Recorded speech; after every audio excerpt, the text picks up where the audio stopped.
प्यारे साथियों, आज हम इस वीडियो में चर्चा करने वाले हैं भाषा।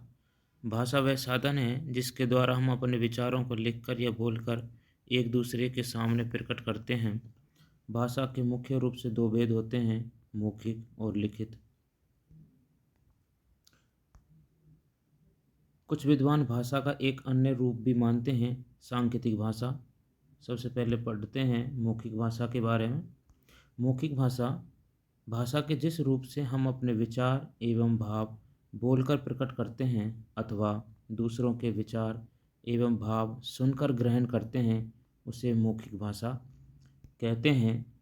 लिखित भाषा भाषा के जिस रूप से हम लिखकर अपने विचार एवं भाव प्रकट करते हैं, उसे लिखित भाषा कहते हैं। एक अन्य रूप सांकेतिक भाषा होता है। भाषा के जिस रूप से हम अपने विचार, संकेत, इशारों द्वारा प्रकट करते हैं, उसे सांकेतिक भाषा कहते हैं। जैसे हाथ के इशारे से किसी को बुलाना। बोली भाषा का वह रूप जो एक सीमित क्षेत्र में बोला जाता है, उसे बोली कहते हैं।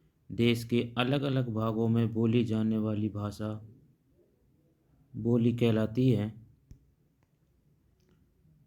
व्याकरण भाषा के शुद्ध और स्थायी रूप को निश्चित करने के लिए नियमबद्ध योजना की आवश्यकता होती है और उस नियमबद्ध योजना को हम व्याकरण कहते हैं।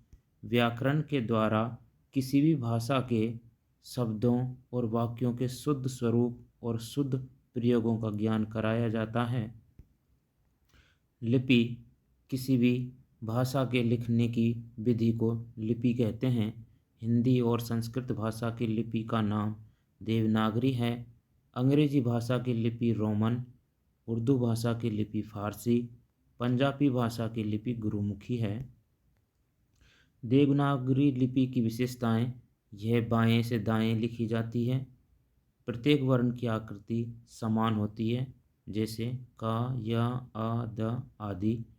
उच्चारण के अनुरूप लिखी जाती है, अर्थात जैसे बोली जाती है वैसी ही लिखी जाती है। अब पढ़ते हैं वर्ण। वर्ण के बारे में। भाषा की सबसे छोटी इकाई जिसकी हम टुकड़े नहीं कर सकते, उसे वर्ण कहते हैं। जैसे अ, क, च, ट और अन्य। हिंदी में कुल मूल वर्ण 44 होते हैं। वर्ण के दो भेद होते हैं, स्वर और व्यंजन।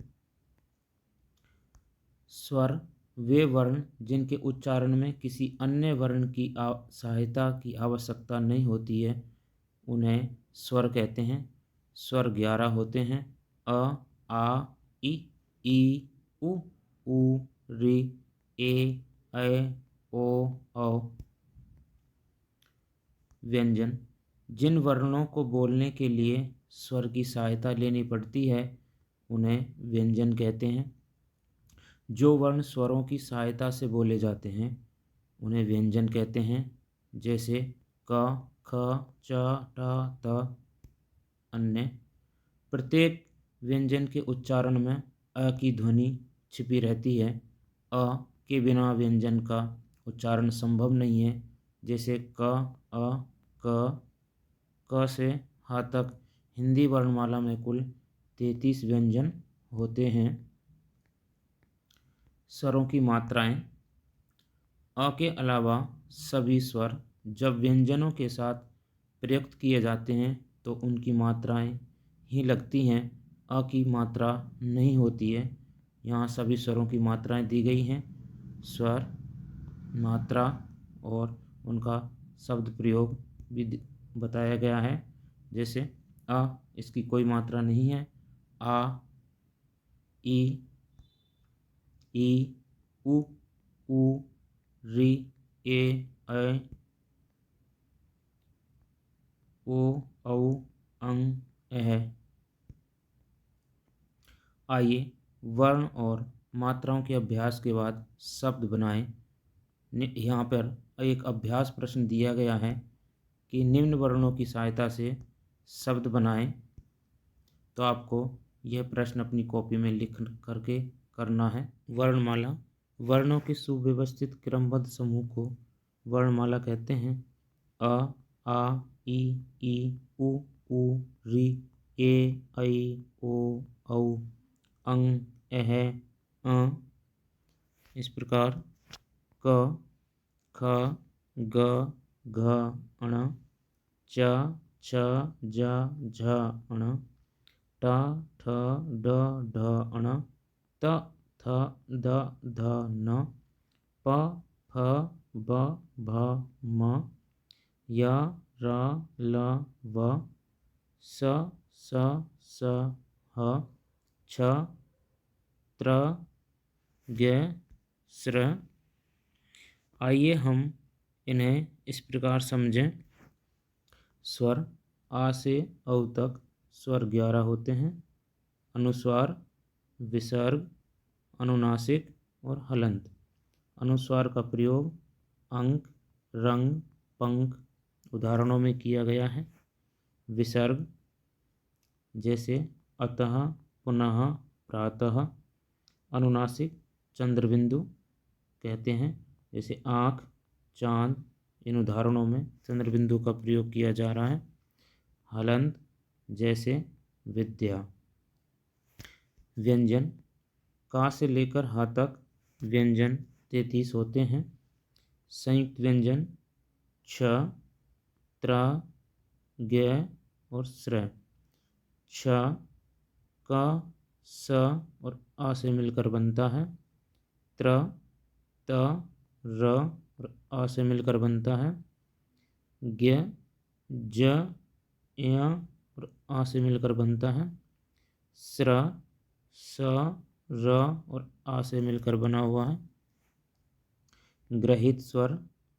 ग्रहित स्वर यहाँ पे अ है, जो अंग्रेजी भाषा से लिया गया है। इसका प्रयोग डॉक्टर, हॉकी में किया जाता है। अन्य उदाहरण भी इसके होते हैं।